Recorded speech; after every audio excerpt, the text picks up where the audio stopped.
न्यायप्रस्थानम् इति प्रसिद्धे ब्रह्मसूत्रे प्रथमाध्यायस्य प्रथमपादस्य षष्ठमधिकरणं वर्तते आनन्दमयाधिकरणम् इति। तत्र तावत् 8 सूत्राणि वर्तन्ते। आदौ भाष्यकारैः वृत्तिकाराणां मतम् अनूद्य तदनन्तरं स्वपक्ष उपस्थापनं क्रियते। तत्र विषयवाक्यम् एवं वर्तते: तस्माद्वा एतस्मात् विज्ञानमयात् अन्योन्तर आत्मा आनन्दमयः इति। तत्र तैत्तिरीयके अन्नमयं प्राणमयं मनोमयं विज्ञानमयम् उपक्रम्य एषा श्रुतिः श्रुता वर्तते। तत्र अयं संशयः, अत्र आनन्दमयशब्देन किं सत्यं ज्ञानमनन्तं ब्रह्म इत्यनेन प्रकृतं यत् परमात्मा वर्तते अथवा परं ब्रह्म वर्तते तदेव आनन्दमयशब्देन आम्नायते वा, उत ब्रह्मणः अर्थान्तरम् अन्नमयादिवत् किञ्चित् अर्थान्तरम् आम्नायते वा इति संशयः। तत्र एवं पूर्वपक्षः प्राप्तः। अत्र आनन्दमयशब्देन ब्रह्मणः अर्थान्तरं किञ्चित् उच्यते। कुतः इति चेत् अत्र अन्नमयादि अनात्मप्रवाहपतितत्वात् आनन्दमयोऽपि अमुख्यः एव आत्मा भवितुमर्हति। सिद्धान्तिनां पक्षे तावत् सर्वान्तरत्वात् आनन्दमयः परं ब्रह्म इति वक्तुं न युक्तं। कुतः? तस्य प्रियमेव शिरः इत्यादि प्रियादि अवयवयोगात् अपि च शारीरत्वश्रवणात्। तस्मात् आनन्दमयः अमुख्यः एव आत्मा इति पूर्वपक्षः। पूर्वं यः कोशः प्रदर्शितः अर्थात् विज्ञानमयः, तस्य एषैव शारीर आत्मा इत्येवं रीत्या तस्य शारीरः अग्रिमः कोशः इत्येवं रीत्या प्रदर्शनं भवति। विज्ञानमयः यः प्रदर्शितः तस्य शारीरः आनन्दमयः इत्येवं रीत्या प्रदर्शनं।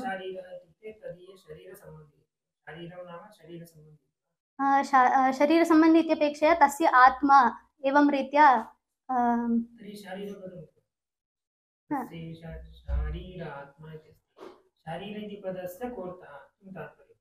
इदानीं विज्ञानमयः यः प्रदर्शितः तत्र अन्तः विद्यमानः विज्ञानमयकोशात् अन्तः विद्यमानः शरीरसम्बन्धो भवति, किन्तु ततः तदपेक्षया अन्तरः इति।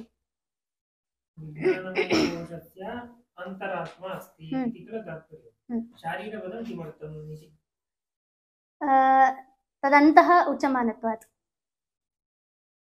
विज्ञानमय कोशात् अन्तः उच्यमानत्वात् शारीरः इति। यथा जीवस्यापि शारीरपदं वर्तते, सः शरीरस्य अन्तः विद्यमानः शारीरः इत्येवं रीत्या तस्य व्यवहारो वर्तते। तद्वत् विज्ञानमयस्य अन्तः विद्यमानः अयम् आनन्दमयः शारीरपदेन व्यपदिश्यते।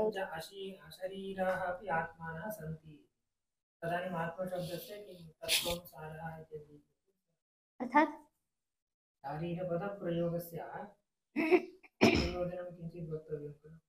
शरीरविद्यमानः इति भवत्या उक्तं खलु, तर्हि शरीरात् बहिर्भूतः अपि आत्मशब्दबोध्यः कश्चित् भवितुमर्हति। शरीरात् बहिर्भूतो वा? इदानीं शरीरात् अन्तः एव विद्यमानः खलु आनन्दमयः। तथैव वदामि, शारीरपदस्य प्रयोगात् भवत्या उक्तं खलु शरीरस्य अन्तः विद्यमानः आत्मशब्दस्य नानार्थकत्वात् अनेके अर्थाः सन्ति खलु। अत्र केवलं ततः उपक्रमणम् अग्रे उच्यते इत्यतः एवं रीत्या ज्ञानं कर्तव्यम् इति स्वीकृत्य तत्र शारीरात्मा इति, तत्र शारीरबुद्धिः कर्तव्या इत्येवं रीत्या शारीरबुद्धिः कर्तव्या। तत्र इदानीम् अग्रे उपक्रमः श्रूयते, ततः उपसङ्क्रमणं श्रूयते।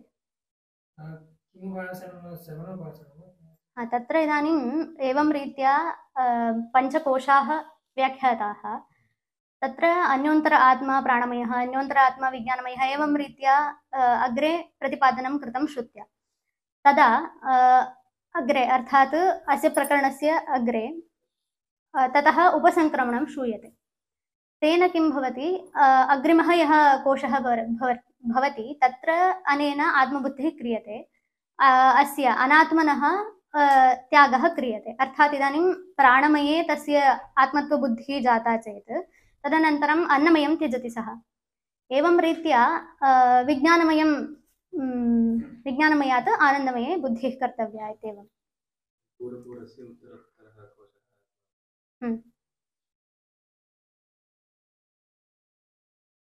तत्र इदानीम् एवं पूर्वपक्षः प्राप्तः ब्रह्मणः अर्थान्तरं किञ्चित् आनन्दमयशब्देन बोध्यते इति तत्र वृत्तिकारैः इदानीं स्वपक्षस्य स्थापनम् अर्थात् भाष्यकारैः तद् अनूदितं तत्र इदमुच्यते अनूदितम् अनन्तरं निराकृतं प्रसक्तस्य निषेधः न तात्पर्यं वर्तते किन्तु तथापि युक्तं भवति इति आपत निराक्रियते इत्युक्ते न तथा सम्भवति इति वृत्तिकाराः भाष्यकारात् प्राग् आसन् किन्तु तेषां मते एवं रीत्यापि प्रदर्शितं वर्तते उभयं सङ्गच्छते इति नास्ति किन्तु विषयवाक्यं यदि पश्यामः तर्हि कुत्र तैः विषयः एव अन्यत्र कृतः वर्तते वृत्तिकारैः ब्रह्मपुच्छं प्रतिष्ठा इत्यत्र विचारः कर्तव्यः आसीत् किन्तु तैः आनन्दमयः इत्यत्र विचारः कृतः एवं पूर्वपक्षः प्राप्तः तत्र वृत्तिकारैः इदमुच्यते अर्थात् प्रथमस्य सूत्रस्य तैः व्याख्यानं क्रियते आनन्दमयो अभ्यासात् इति अधिकरणेऽस्मिन् प्रथमं सूत्रं वर्तते आनन्दमयः परमात्मा एव भवितुमर्हति कुतः इति चेत् अभ्यासात् इति हेतुः प्रदर्शितः तैः तत्र अभ्यासात् इत्यनेन किमुच्यते इति चेत् आनन्दशब्दः परमात्मनि एव बहुधा अभ्यस्यते यथा विज्ञानमानन्दं ब्रह्म रसगुं ह्येवायं लब्ध्वा आनन्दी भवति इत्येवं रीत्या तत्र ब्रह्म परमात्मनि एव आनन्दशब्दः अभ्यस्तः इत्यतः आनन्दमयो अभ्यासात् इत्यनेन सूत्रेण आनन्दमयशब्देन परमात्मा एव गृह्यते इति उच्यते अपि च पूर्वपक्षिणा यत् आक्षिप्तमासीत् अन्नमयादि अनात्मप्रवाहपतितत्वात् आनन्दमयः परमात्मा भवितुं न युक्तम् इति तत्र एतैः वृत्तिकारैः एतदुच्यते प्रवाहपतितत्वमात्रत्वात् तस्य अनात्मत्वं निर्धारयितुं न शक्यते यथा लोकेपि अरुन्धती प्रदर्शने बह्वीषु प्रदर्श्यमानासु तारासु अरुन्धती इति प्रदर्श्यमानासु तारासु मुख्या या अन्त्या प्रदर्श्यते सा मुख्या एव अरुन्धती भवति तद्वत् अत्रापि अन्नमयादीनां प्रदर्शनं यदा भवति तदनन्तरं तारात्वम् अनुगतम् इत्यपेक्षया अरुन्धतीत्वं न अनुगतं खलु अन्यत्र तारासु अपि अरुन्धती अरुन्धती इति प्रदर्श्यते हा एवं अतः अरुन्धती इति प्रदर्श्यमानासु तद्वत् अत्रापि अन्नमयादिषु सर्वान्तरत्वं यस्य वर्तते सः मुख्य एव आत्मा भवितुम् अर्हति अपि च यदि परमात्मा अत्र आनन्दमयशब्देन उक्तः तर्हि तस्य प्रियादि अवयवयोगः न सम्भवति इति पूर्वपक्षिणा आक्षिप्तमासीत् तदत्र एतैः निराक्रियते तत्र या प्रियादि अवयवकल्पना कृता सा स्वाभाविकी न किन्तु विज्ञानमयादि उपाधिजनिता इत्यतः अदोषः इति द्वितीयं सूत्रं तावत् वृत्तिकारैः एवं व्याख्यानं क्रियते वृत्तिकारैः विकारशब्दान् नेति चेन्न प्राचुर्यात् इति अत्र पूर्वपक्षिणा पुनः आक्षिप्तम् अत्र विकारशब्दः श्रुतः अर्थात् आनन्दमयः इत्यत्र प्रकृतिवाचकः शब्दः वर्तते आनन्द इति तत्र मयटः श्रवणात् मयट् शब्दः विकारार्थः इत्यतः विकार शब्दगमः इदानीम् आनन्दमयः इति जातं तस्मात् परमात्मा अत्र आनन्दमयशब्देन वक्तुं न शक्यते इति तत्र वृत्तिकारैः एवम् उच्यते प्रकृत्यर्थस्य विकारत्वं वा इदानीम् आनन्दः इति गोमयः इत्यस्ति गोमयः इत्युक्ते गोः विकारः गौः विकारः इति न एवं तदेव आनन्दमयः इत्यनेन आनन्दस्य विकारः इति इत्येव न तु आनन्दः विकारः। हा। इदानीं ब्रह्मणसकाशात् यत् यत् उत्पद्यते तत् सर्वं ब्रह्मणः विकारः इति न इदानीं न निर्धारितं खलु आनन्दमयः कः इति। मयट् प्रत्ययः विकारार्थे प्रयुक्तः इत्येतावत् अन्वयस्य असङ्गतिः इति वादः इति वा नास्ति?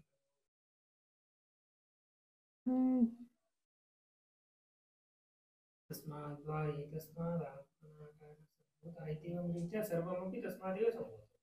अतः इदं सर्वं तस्य ब्रह्मणः विकारः इति कथ्यते। तत् भाष्यकारैः अग्रे स्वीक्रियते। वृत्तिकाराः एवं निराकुर्वन्ति, तत्र विकारः मास्तु इति। आनन्दस्य विकारः इति आनन्दमयकोशस्य विषये उच्यते खलु।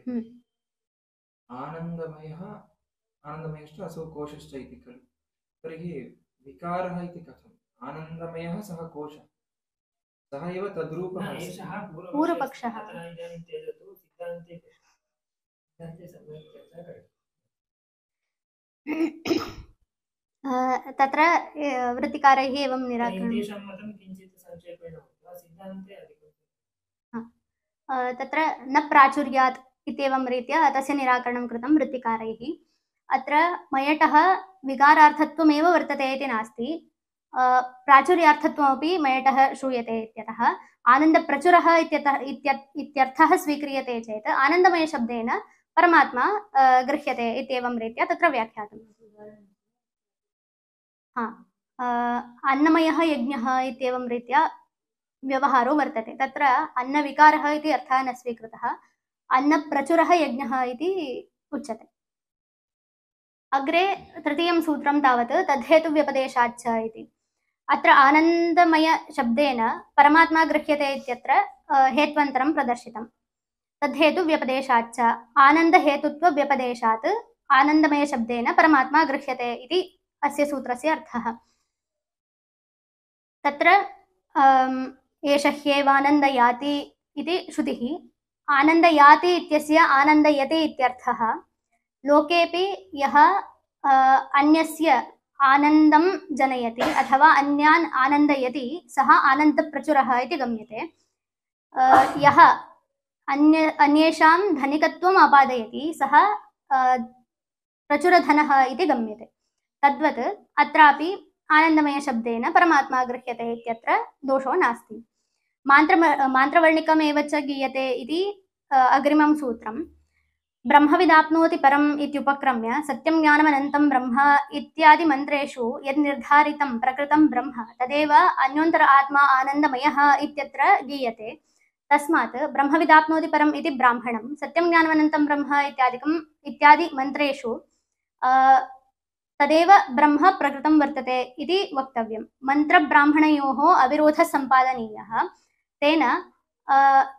तेन हेतुना अत्र आनन्दमयशब्देन परमात्मा गृह्यते चेत् मन्त्रब्राह्मणयोः विरोधोऽपि न भवति। अपि च आनन्दमयात् अग्रे अन्योन्तर आत्मा इति न गीयते अथवा न अभिधीयते।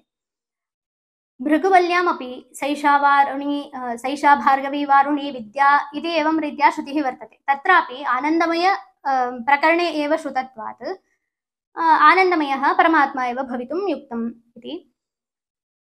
नेतरोनुपपत्तेः इति अग्रिमं सूत्रम्। इतरः ईश्वरात् अन्यः संसारी कश्चन जीवः न इति अर्थः। आनन्दमयशब्देन परमात्मा एव विवक्षितः न तु जीवः इत्यर्थः प्राप्यते। हेतुः कः इति चेत् अनुपपत्तेः इत्युक्तं। कीदृशी अनुपपत्तिः इति चेत् आनन्दमयं प्रकृत्य श्रूयते सोकामयत बहुस्यां प्रजायेय इति।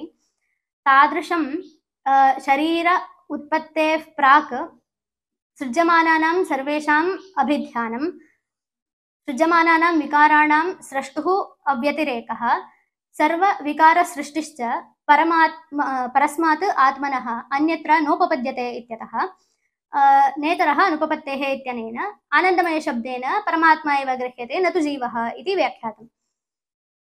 अग्रिमं सूत्रं तावत् भेदव्यपदेशाच्च इति। रसगुं ह्येवायं लब्ध्वा आनन्दी भवति इति श्रुतिः। तत्र जीवस्य अपि च आनन्दमयस्य भेदः दृश्यते। अर्थात् यः लब्धा भवति सः लब्धव्यो न भवति इत्यतः लब्धा भिन्नः लब्धव्यः भिन्नः इत्यनेन परमात्मा आनन्दमयशब्देन गृहीतः, जीवस्य ततः भेदः प्रदर्शितः इत्येवं रीत्या सूत्रस्य अर्थः वक्तुं शक्यते। अग्रिमं सूत्रं कामाच्च नानुमानापेक्षा इति। सोकामयत बहुस्यां प्रजायीय इति श्रुतिः प्रदर्शिता। तेन प्रधानम् इदानीम् आनन्दमयशब्देन वक्तुं शक्यते इत्येवमपि पूर्वपक्षः प्राप्तुं शक्यः। तत्र इदानीं निराक्रियते सोकामयत इत्यत्र कामयतृत्वश्रवणात् प्रधानम् आनन्दमयशब्दवाच्यं न इति। यद्यपि ईक्षतेर्नाशब्दम् इत्यत्रैव प्रधानस्य निराकरणं कृतं, तथापि प्रसंगात् अत्र प्रधानस्य निराकरणं क्रियते। अग्रिमं सूत्रं तावत् अस्मिन्नस्य च तद्योगं शास्ति इति। अस्मिन् एतस्मिन् अदृश्ये अनात्म्ये अनिरुक्ते अनिलयने अभयं प्रतिष्ठां विन्दते अथ सोभयङ्गतो भवति इति एवं रीत्या श्रुतिः श्रूयते। अत्र प्रबुद्धस्य जीवस्य तद्योगं शास्ति श्रुतिः, अर्थात् परमात्मनः योगं शास्ति। अनेन आनन्दमयः परमात्मा एव भवितुमर्हति इति एवं रीत्या वृत्तिकारैः प्रदर्श्यते। इतः परं भाष्यकाराः तन्मतं निराकुर्वन्ति। अत्र प्रथमतया आनन्दमयः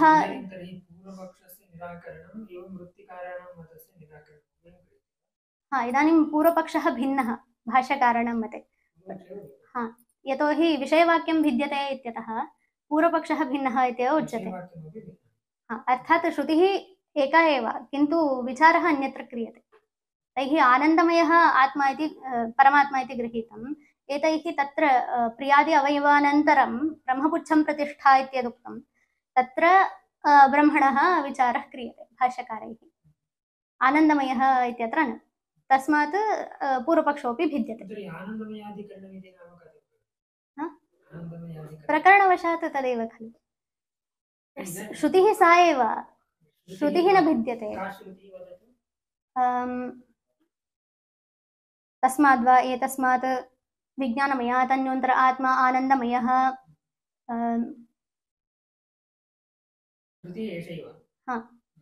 तदनन्तरं तस्य प्रियादिसंयोग, तस्य प्रियमेव शिरः मोदो दक्षिणः पक्षः इत्येवं रीत्या सा एव श्रुतिः उदाहृता।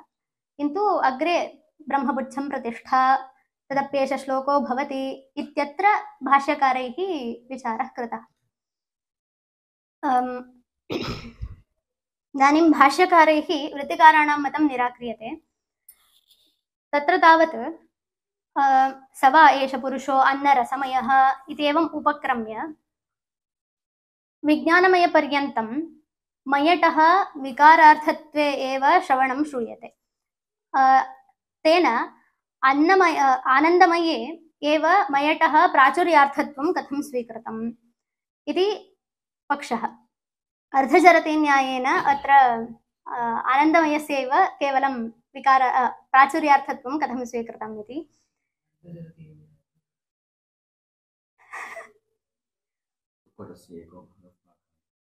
एकः भागः किं प्रसवाय तदेव तस्मिन् प्रकरणे इदानीम् अन्नमयादीनां विकारार्थत्वं स्वीक्रियते, किन्तु अस्यैव प्राचुर्यार्थत्वं कथम् इति। आनन्दमयः इत्यत्रैव प्राचुर्यार्थत्वं स्वीकृतं खलु, तच्च अन्नमयादीनां सर्वेषामपि विकारार्थत्वं स्वीकृतम्, अपि च अनात्मत्वं स्वीकृतम्। अस्यैव कथम् आत्मत्वं मुख्यात्मत्वं स्वीक्रियते इति। तत्र वृत्तिकारैः एवम् उच्यते, ब्रह्म मान्त्रवर्णिकब्रह्माधिकारात् तथा स्वीकर्तुं शक्यते खलु इत्युच्यते चेत्, अर्थात् मुख्यः आत्मा आनन्दमयशब्देन उक्तः इति स्वीकर्तुं शक्यते इत्युच्यते चेत् अन्नमयादीनां सर्वेषामपि तर्हि परमात्मत्वमेव स्वीकर्तव्यं भवति इति भाष्यकारैः तन्निराक्रियते। तत्र पुनः वृत्तिकाराणां पूर्वपक्षः उद्भावयन्ति भाष्यकाराः एव। तत्र अन्नमयात् आन्तरः अन्यः कश्चन श्रूयते, अर्थात् अन्योन्तर आत्मा प्राणमयः, अन्योन्तर आत्मा मनोमयः इत्येवं रीत्या आन्तरः आत्मा कश्चन अन्यः श्रूयते, किन्तु आनन्दमयात् आन्तरः अन्यः आत्मा न श्रूयते इत्यतः सः आनन्दमयः एव परमात्मा भवतु। यदि तथा नाङ्गीक्रियते तर्हि प्रकृतः न अप्रकृत अभ्यागमदोषोऽपि स्यात् इति तैः पूर्वपक्षः कृतः वृत्तिकारैः। तत्र भाष्यकारैः एवमुच्यते, तत्र आनन्दमयात् आन्तरः आत्मा कश्चन न श्रुतः इत्येतावन्मात्रेण आनन्दमयः ब्रह्म भवितुम् अर्हति इति नास्ति। यतोहि प्रियादि अवयवसंयोगः तत्र प्रियादि अवयवयोगः दृश्यते एव। तस्य प्रियमेव शिरः, मोदो दक्षिणः पक्षः, प्रमोद उत्तरः पक्षः, आनन्द आत्मा, ब्रह्मपुच्छं प्रतिष्ठा इत्येवं रीत्या अवयवाः श्रुताः आनन्दमयस्य। आनन्दमयस्य अवयवाः श्रुताः। तेन अत्र आनन्दमयः परमात्मा भवितुं न युक्तः इत्येवं रीत्या भाष्यकारैः तन्निराक्रियते। न प्रिया प्रिये स्पृशतः इति छान्दोग्ये श्रुतिः श्रूयते।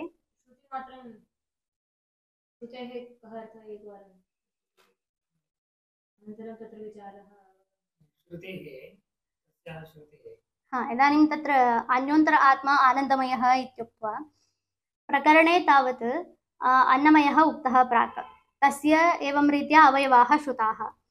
अग्रे विज्ञानमयपर्यन्तमपि अवयवाः उच्यन्ते। तदनन्तरं अवयवाः श्रुताः। तदनन्तरम् आनन्दमयः इदानीं प्रकरणे प्राप्तः। आनन्दमयस्यापि एवं रीत्या अवयवाः श्रूयन्ते, अर्थात् प्रियः तस्य शिरः, मोदः इति तस्य दक्षिणः पक्षः, प्रमोदः उत्तरः पक्षः, अनन्तरम् आनन्द आत्मा, आनन्दसामान्यत्वं गृहीत्वा आनन्द आत्मा इत्युक्तं। ब्रह्मपुच्छं प्रतिष्ठा इत्यनेन निर्गुणब्रह्मणः स्वीकारः कृतः इति भाष्यकाराणां मते। किन्तु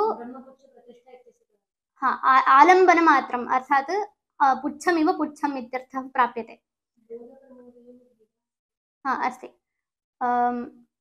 मोदः इत्यनेन अप्राप्तस्य प्राप्तिर्यदा भवति तदा यः आनन्दः भवति सः मोदः इत्युच्यते। प्रमोदः इत्यनेन तस्यैव प्रकृष्टतमत्वम् उच्यते। मोदस्य प्रकृष्टतमत्वं प्रमोदः इत्युच्यते। अत्र प्रियादि अवयवाः श्रुताः आनन्दमयस्य इत्यतः एव आनन्दमयः परमात्मा भवितुं नार्हति, किन्तु पुच्छं प्रतिष्ठा इत्यत्र यद् ब्रह्म प्रकृतं तत् परं ब्रह्म भवितुमर्हति इति भाष्यकाराणां मते। एवमेव श्रुतेः अपि अर्थः उच्यते। कोशः इति केवलं कोशः इति वस्तुतः नास्ति, चत्वारः एव कोशाः। न आनन्दमयकोशः वर्तते, तदनन्तरं ब्रह्मपुच्छं प्रतिष्ठा इति श्रुतं खलु। तत्र इदानीं ब्रह्मणः किं व्यपदेशः क्रियते। आनन्दमयकोशः वर्तते, किन्तु आनन्दमयादपि आन्तरः किम् एषः इति वक्तुं न शक्यते, यतोहि बुद्धिस्थं भवति, एवम् अवयवरूपेणैव प्रकरणे बुद्धिस्थं भवति। कस्यचित् कोशस्य किं प्रतिपादनं क्रियते चेत् तस्य अवयवाः श्रुताः सर्वत्र। इदानीं ब्रह्मणः अवयवाः वक्तुं न शक्याः, तेन आनन्दमयस्यापि आलम्बनं किं भवितुमर्हति इति पृच्छायां ब्रह्मपुच्छं प्रतिष्ठा इत्येवं रीत्या ब्रह्मणः आलम्बनत्वम् आनन्दमयकोशस्यापि उक्तम्। ब्रह्मणः आलम्बनत्वम् आनन्दमयकोशस्य। तत्रापि सर्वत्र पृथिवीपुच्छं प्रतिष्ठा इत्येवं रीत्या आलम्बनत्वमेव पुच्छशब्देन गृह्यते। परन्तु तदानीं किम् उक्तं, पृथिवी अन्नमयस्य अवयवार्थत्वं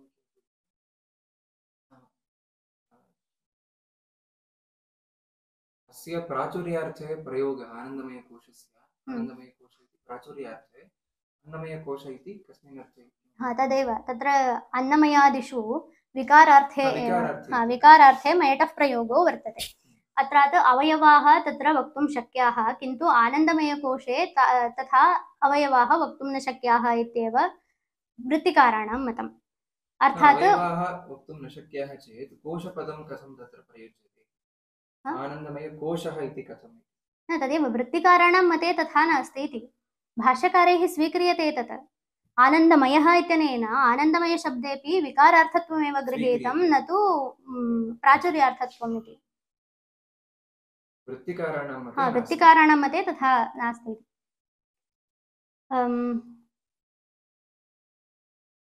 एवम् अर्धचरति न्यायेन तत्र प्राचुर्यार्थत्वं गृहीतुं न शक्यते इति उक्तं। तदनन्तरम् एवम् अत्र अन्नमयादीनां सर्वेषामपि आन्तरः आत्मा अन्यः श्रुतः, किन्तु आनन्दमये तथा आन्तरः आत्मा कश्चन न श्रूयते इत्यतः आनन्दमयस्य ब्रह्मत्वं स्वीक्रियताम्।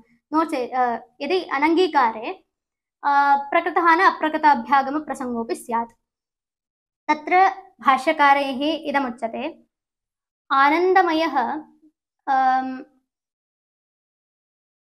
आनन्दमयस्य इदानीं ब्रह्मत्वं श्रुत्या न प्रतिपादितं वर्तते। तत्र ब्रह्मविदाप्नोति परम् इति ब्राह्मणम् इत्युपक्रम्य सत्यं ज्ञानमनन्तं ब्रह्म इत्यादि मन्त्रैः यत् प्रकृतं निर्धारितं ब्रह्म तदेव अन्योन्तर आत्मा आनन्दमयः इत्यत्र स्वीक्रियते चेत् मन्त्रब्राह्मणयोः किं विरोधः न भवति इति वृत्तिकारैः यदुक्तं तदपि निराक्रियते भाष्यकारैः। अत्र ब्रह्मपुच्छं प्रतिष्ठा इत्यदुक्तं तत्र प्रकृतस्य ब्रह्मणः अन्वयः कार्यः न तु अन्योन्तर आत्मा आनन्दमयः इत्यत्र। अपि च अत्र सर्वत्रापि अर्थात् अग्रे याः श्रुतयः श्रूयन्ते सर्वत्रापि ब्रह्मणः अनुकर्षणं भवति न तु आनन्दमयस्य। विज्ञानमानन्दं ब्रह्म अथवा रसगुं ह्येवायं लब्ध्वा आनन्दी भवति इत्यत्र सर्वत्रापि आनन्दशब्दः श्रुतः न तु आनन्दमयः इति। मयट् शब्दः तत्र सर्वत्रापि न श्रुतः। सैषा भार्गवी वारुणी विद्या इत्यत्रापि आनन्द शब्दः प्रकरणे श्रुतः न तु आनन्दमयशब्दः। अर्थात् आनन्दं आनन्दात् खल्विमानि भूतानि जायन्ते, आनन्दाद्येव कल्विमानि भूतानि जायन्ते इति एवं रीत्या प्रकरणस्य आरम्भः। तत्र आनन्दशब्दः श्रुतः न तु आनन्दमयः इति। तत्र तावत् मुख्यार्थः एव स्वीक्रियते आनन्दशब्देन, किन्तु अत्र आनन्दमयशब्देन ब्रह्मत्वं नोच्यते इत्येव भाष्यकाराणां मतं। तर्हि अत्र अवयवत्वेन ब्रह्म श्रुतं वर्तते आनन्दमयप्रकरणे।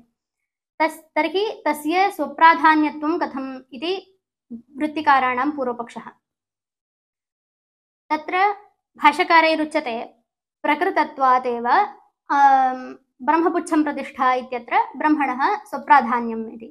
तर्हि प्रकरणे एव श्रुतत्वात् आनन्दमयः ब्रह्म तस्य अवयवः अपि मुख्यं ब्रह्म भवितुम् अर्हति इति स्वीक्रियते चेदपि प्रकृतविरोधो नास्ति इति वृत्तिकाराणां मते। तन्निराक्रियते। इदानीं ब्रह्मपुच्छं प्रतिष्ठा इति अवयवः श्रुतः खलु। आनन्दमयोऽपि ब्रह्म तदवयवः पुच्छं प्रतिष्ठा इति यद् श्रुतं तदपि ब्रह्म इति स्वीक्रियतां। प्रकृतस्य विरोधो नास्ति इत्यनेन इति एवं पूर्वपक्षः। तत्र अर्थात् अवयवी अपि ब्रह्मैव अवयवोऽपि ब्रह्मैव इत्येवं रीत्या आयाति। तद् इदानीं तथा स्वीक्रियते चेत् तर्हि अवयवी अपि ब्रह्म अवयवः अपि ब्रह्म इति असामञ्जस्यमेव। यदि तयोरुभयोः एकत्वं स्वीक्रियते तर्हि अवयव अवयवीभावो न घटते। यदि अवयव अवयवीभावः स्वीक्रियते तर्हि तयोः अभेदो न भवति। एवं रीत्या तन्निराकृतम्। तर्हि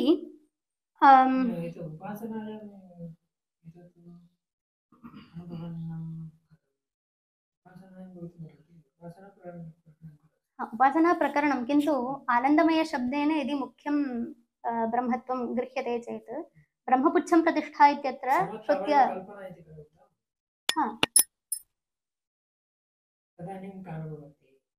अर्थात्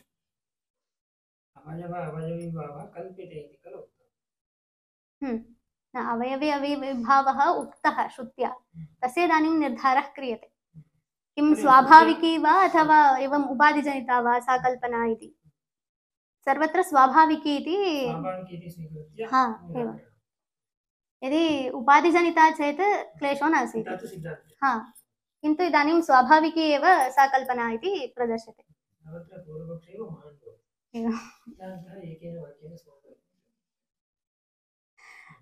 वृत्तिकाराणां मते न इदानीं भाष्यकाराणां मतम् आगतम्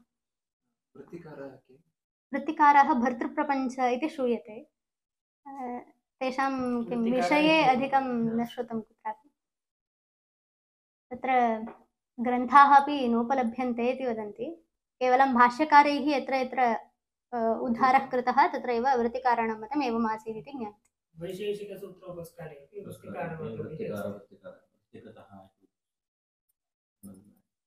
भर्तृप्रपञ्चः इति तेषां नाम इति तु ज्ञायते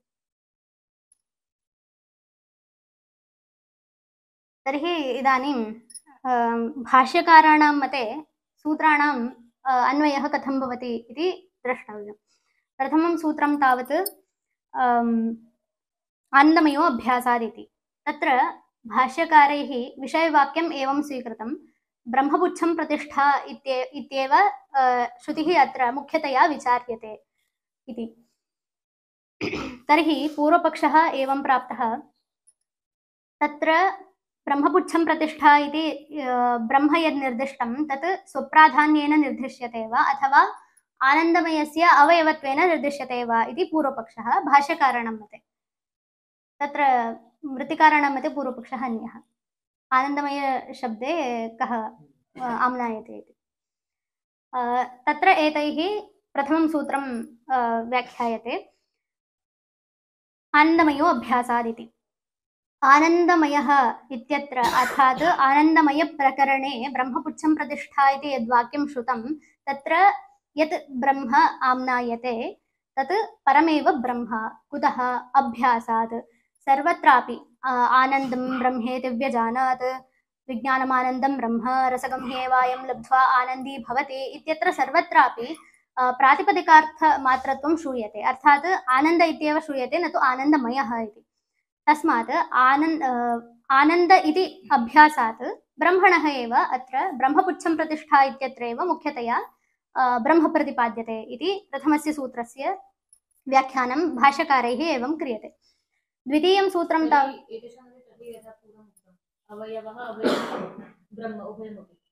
न नास्ति ब्रह्मपुच्छं प्रतिष्ठा इत्यत्र यद् ब्रह्म उक्तं तदेव मुख्यं ब्रह्म इति न तु आनन्दमय इत्यत्र प्रकरणं तैः स्वीकृतं केवलम् आनन्दमय अर्थात् सूत्रे श्रुतं खलु आनन्दमयो अभ्यासात् इति तत्र आनन्दमयशब्दः कुतः आगतः इति चेत् आनन्दमयप्रकरणे इदानीं ब्रह्मपुच्छं प्रतिष्ठा इत्यत्र श्रुतं तत्र ब्रह्म यद् प्रतिपाद्यते तत् स्वप्राधान्येनैव प्रतिपाद्यते कुतः अभ्यासात् अभ्यासः कथं वर्तते श्रुतौ इति चेत् रसगम्ह्येवायं लब्ध्वा आनन्दी भवति विज्ञानमानन्दं ब्रह्म आनन्दं ब्रह्मेति व्यजानात् इत्येवं रीत्या अभ्यासः ब्रह्मणि श्रुतः तत्र सर्वत्रापि आनन्दशब्दः श्रुतः न तु आनन्दमयः इति अतः मयटः प्रयोगः तत्र वर्तते इत्यतः आनन्दमयः ब्रह्म भवितुं नार्हति अपि च ब्रह्मपुच्छं प्रतिष्ठा इत्यत्र यद् ब्रह्म उक्तं तत् स्वप्राधान्येनैव प्रतिपाद्यते इति आनन्दमयो अभ्यासात् द्वितीयं सूत्रं तावत् विकारशब्दान् नेति चेन्न प्राचुर्यात् इति अत्र वृत्तिकारैः तथा प्रतिपादितमासीत् भाष्यकारैः विकारशब्दः अवयववाचकः इति स्वीक्रियते अवयववाचकत्वात् अर्थात् आनन्दमयस्य अवयवत्वेन ब्रह्म प्रतिपादितम् इत्यतः स्वप्राधान्येन ब्रह्म अस्मिन् प्रकरणे प्रतिपाद्यते इति स्वीकर्तुं न शक्यते इति पूर्वपक्षः तन्निराक्रियते इति चेन्न प्राचुर्यात् इति प्राचुर्यात् इत्यस्य प्राचुर्यस्य कः अर्थः इति चेत् प्रायापत्तिः इति उच्यते अवयवप्रायः सः अर्थात् अवयवसदृशः इत्यर्थौ प्राप्यते न तु मुख्यया वृत्त्या अवयवत्वं ब्रह्मणि प्रतिपाद्यते किन्तु अवयवप्रायः इति स्वीकृत्य अत्र तैः व्याख्यानं कर्तुं शक्यते अवयवप्रायः इति अर्थात् तत् प्रकरणे पठितत्वात् अवयवत्वं केवलम् उच्यते न तु मुख्यया वृत्त्या तत्र स्वीक्रियते इति। अवयवप्रायः इति तत्र उक्तं वा? प्रायापत्तिवचनः इति प्राचुर्यार्थस्य प्राचुर्यम् इति शब्दस्य अर्थः तैः प्रतिपादितः भाष्यकारैः। अवयवप्रायः अवयवसदृशः इति अर्थात् मुख्यः अवयवः भवितुं नार्हति, केवलं प्रकरणेषु इदानीम् अन्नमयकोशादीनामपि नास्ति। न अन्नमयकोशादीनां भवितुम् अर्हति इति न। इदानीं ब्रह्मणः अवयवः न न न कस्य अन्नमयः इत्यत्र तस्य अवयवाः स्तः। इदानीम् आनन्दमयस्यापि प्रियः प्रमोदः इत्येवं रीत्या अवयवाः श्रुताः खलु। तत्र इदानीं मुख्यार्थत्वं भवितुम् अर्हति, प्रियादीनां मुख्यार्थत्वं भवितुम् अर्हति, अर्थात् आनन्दमयस्य अवयवाः एव इति। किन्तु ब्रह्मणि तादृशं मुख्यया वृत्त्या तथा वक्तुं न शक्यते इति। अवयवप्रायः पुच्छत्वम् इति। सदृशः इति। सदृशः नाम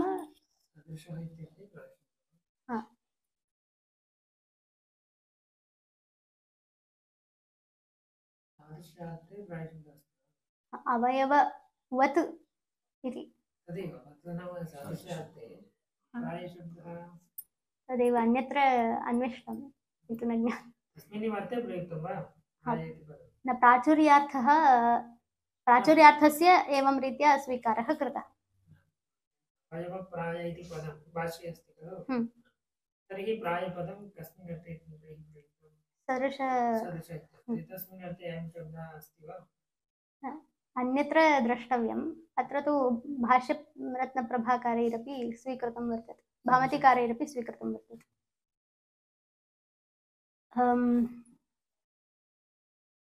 तस्मात् द्वितीयस्य सूत्रस्य एवं रीत्या व्याख्यानं सम्भवति। तृतीयं सूत्रं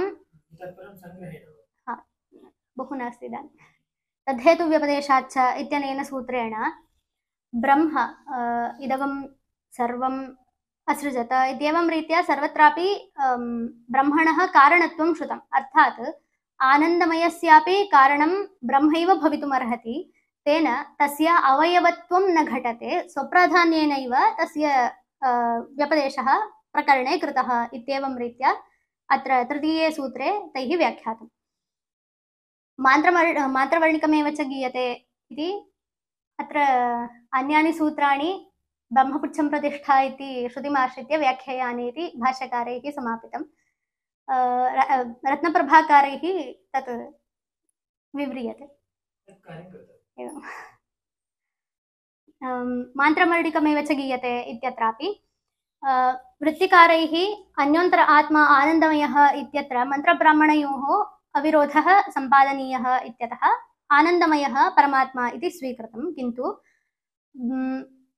ब्रह्मविदाप्नोति परम् इति ब्राह्मणम् इत्युपक्रम्य सत्यं ज्ञानमनन्तं ब्रह्म इति यत् प्रकृतं ब्रह्म तत् ब्रह्मपुच्छं प्रतिष्ठा इत्यत्र उच्यते, न तु आनन्दमय अन्योन्तर आत्मा आनन्दमयः इत्यत्र इति मात्रवर्णिकमेव च गीयते इति सूत्रस्य अर्थः भाष्यकारैः एवम् उच्यते इति रत्नप्रभाकारैः विवृतम्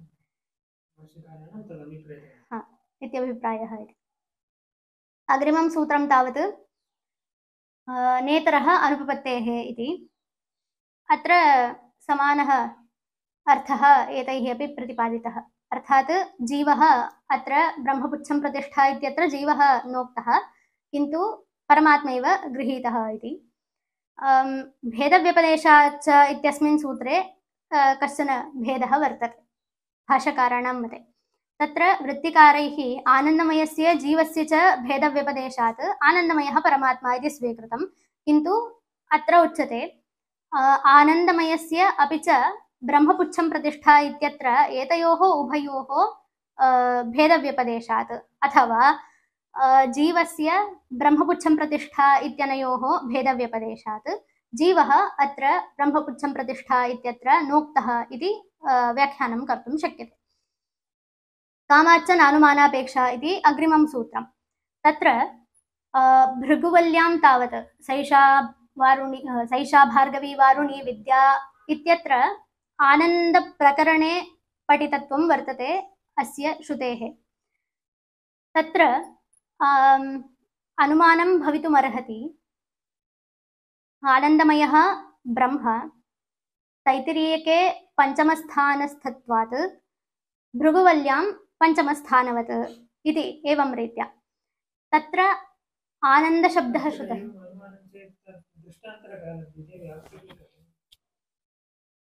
तदेव भृगुवल्यां पञ्चमस्थाने यः पठितः आनन्दः सः ब्रह्म इति उच्यते। तत्र आनन्दाद्येव कल्विमानि भूतानि जायन्ते इति श्रुतम्।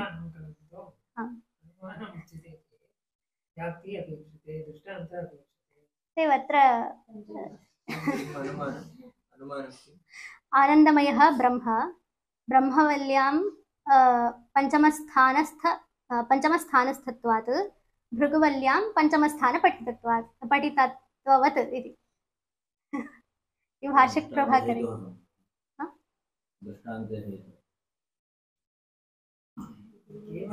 पञ्चमस्थान तैत्तिरीयके पञ्चमस्थानपठितत्वात् इति हेतुः।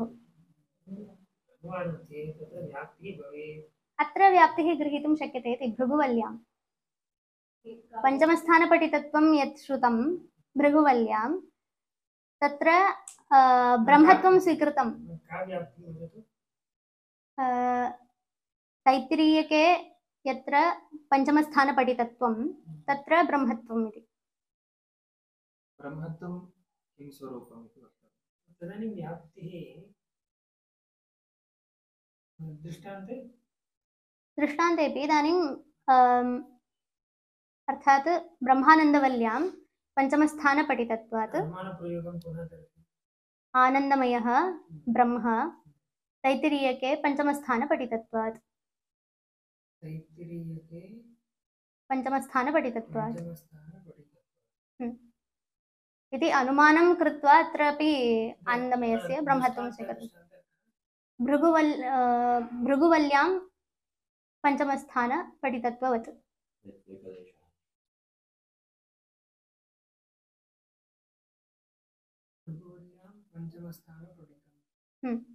अर्थात् तत्र आनन्दाद्येव कल्विमानि भूतानि जायन्ते इत्यत्र केवलम् आनन्दशब्दः प्रकृतः, न तु आनन्दमयः इति।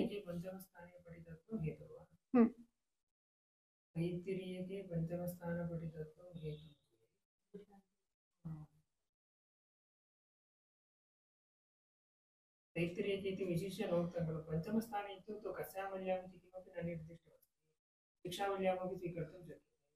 शिक्षावल्याम् एवं रीत्या नास्ति चेत् तथैव वदामि, व्याप्तिः न घटते खलु। न ब्रह्म तैत्तिरीयके पञ्चमस्थाने पठितत्वात् तैत्तिरीयके प्रथमवल्यां द्वितीयवल्यां तृतीयवल्यां सर्वत्रापि हेतुर्गच्छति। तत्र अस्ति वा साध्यं? नास्ति। किं विचारः?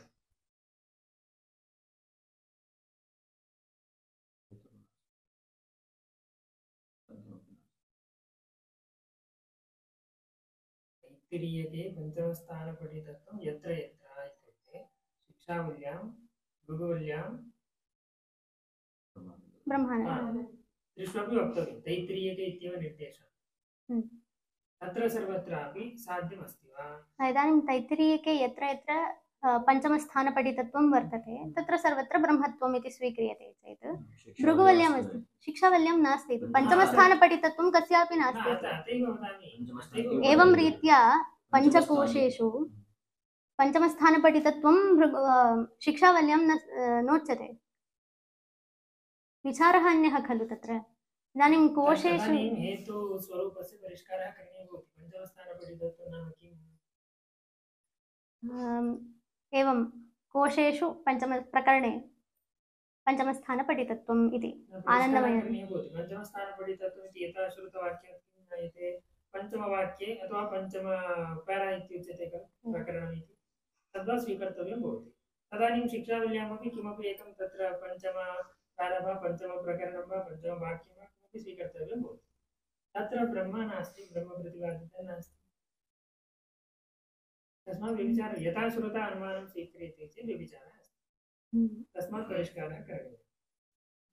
पुनः तदेव पञ्चमवाक्य किं पञ्चमस्थानपठितत्वं। पञ्चमस्थानपठितत्वमिति ब्रह्मणः साध्यं इतो ब्रह्मणः साधकं कथं भवति तत्? सः हेतुरेव न भवति। न एवं कर्तुं शक्यते इति किम् अनुमानं भवितुमर्हति खलु। भवितुं कथमर्हति इति प्रश्नः। किञ्च इदानीं पठितत्वम् इत्युक्तं खलु। पठितत्वं कस्य सम्भवति? शब्दस्य न तु अर्थस्य। पक्षीकृतः अर्थः न तु शब्दः। तस्मात् स्वरूपसिद्धिरपि अस्ति। पञ्चमस्थानस्थत्वात् इत्यनेन नास्ति खलु। पञ्चमस्थानस्थत्वं तदेव उच्यते, शब्दस्य न तु अर्थस्य। पठ्यते शब्दः, श्रूयते श्रुतिः, श्रुतिः नाम वाक्यं, शब्दः।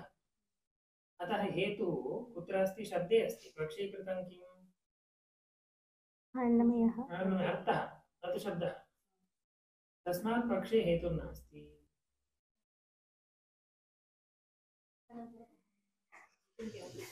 तद् भाष्यकारैः न स्वीकृतम्। प्रभाकारे रत्नप्रभाकारैः एवं भवितुमर्हति इति अनुमानं तथा अनुमानं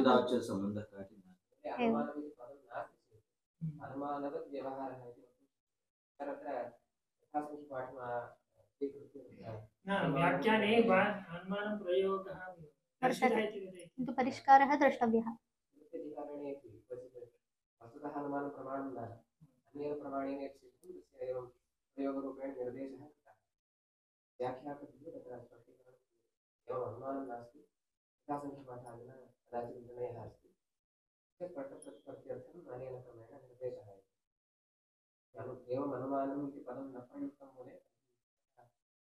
इदानीं भाष्यस्य व्याख्याने स्पष्टमेव इति अनुमानप्रयोगः दर्शितः।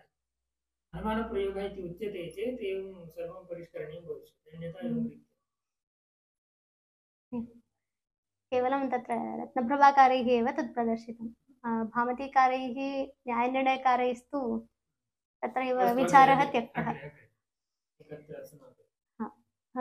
तत्र नानुमानापेक्षा अर्थात् कामशब्देन इदानीम् आनन्दः गृहीतः।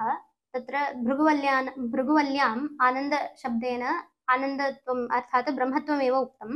तद्वत् अत्रापि अनुमानं कर्तुं शक्यते इति यदि उच्यते तथा न सम्भवति, यतोहि आनन्दमयट् शब्दस्य श्रवणात् एव अत्र ब्रह्मत्वं निराकृतं भवति इति भाष्यकाराणाम् अभिप्रायः।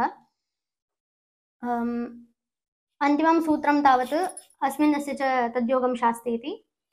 तत्र यथा वृत्तिकारैः प्रतिपादनं कृतं तद्वत् अत्र स्वीकर्तुं शक्यते, किन्तु ब्रह्मपुच्छं प्रतिष्ठा इति यत् प्रकृतं तत्रैव अथसोपयङ्गतो भवति इति फलं समन्वेति।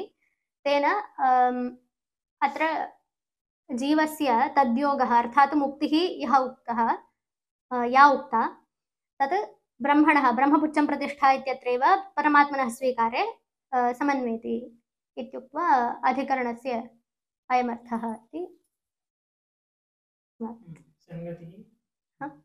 संगतिः तत्र द्वेधा प्रदर्शिता, अर्थात् वृत्तिकाराणां पक्षे संगतिः भिन्ना, सिद्धान्ते अपि प्रत्युदाहरणसंगतिः इत्येव प्रदर्श्यते। संगतिः कतिविधा द्रष्टव्यम्। प्रत्युदाहरणसंगतिः इत्युक्ते ईक्षतेर्नाशब्दम् अर्थात् ईक्षत्यधिकरणे गौणप्रायपाठः यः वर्तते तत्र सः निश्चयात्मको न इति एवं रीत्या तत्र निराकृतम्। अर्थात् ईक्षतेर्नाशब्दम् इत्यत्र ब्रह्मणः एव जगत्कारणत्वम् ईक्षतेर्सम्भवति न तु प्रधानस्य इति निराकृतं। तत्र प्रधानेपि गौणपाठः वर्तते खलु इति उच्यते चेत् तत् निश्चायकं न भवति, प्रायपाठः निश्चायको न भवति इति निराकृतं। किन्तु अस्मिन् प्रकरणे अर्थात् अधिकरणे मयटः श्रवणात् तत्र किं विकारार्थे अथवा प्राचुर्यार्थे तदुभयमपि तयोः उभयोरपि तुल्यबलत्वात् संशयः भवितुमर्हति। तेन अत्र प्रत्युदाहरणसंगतिः प्रदर्शिता, अर्थात् आक्षेपपूर्वकः उदाहरणम् अत्र प्रदर्श्यते। तैः यत् पूर्वस्मिन् अधिकरणे निर्धारितं तस्य विरुद्धतया अत्र उदाहरणं प्रदर्श्य अधिकरणस्य प्रारम्भः क्रियते। भाष्यकाराणां मते तावत् पुच्छम् इत्यत्र आधारः अवयवः एतयोरुभयोरपि स्वीकारः भवितुमर्हति इत्यतः तयोः तुल्यबलत्वात् संशयः सम्भवति। तत्र प्रत्युदाहरणसङ्गतिः इत्येव लक्षणं किमपि अस्ति वा सङ्गतीनां विभागः द्रष्टव्यं न द्रष्टव्यमिति न ज्ञायते। इतः कुत्रापि नागतम्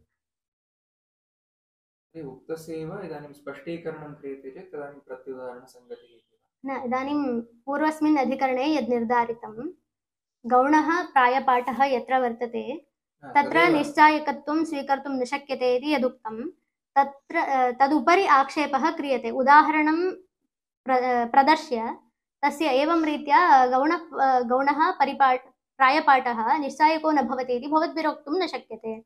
यत्र इदानीं पुच्छम् इत्यत्र उभयं स्वीकृतं खलु तत्र सम्भवति इति।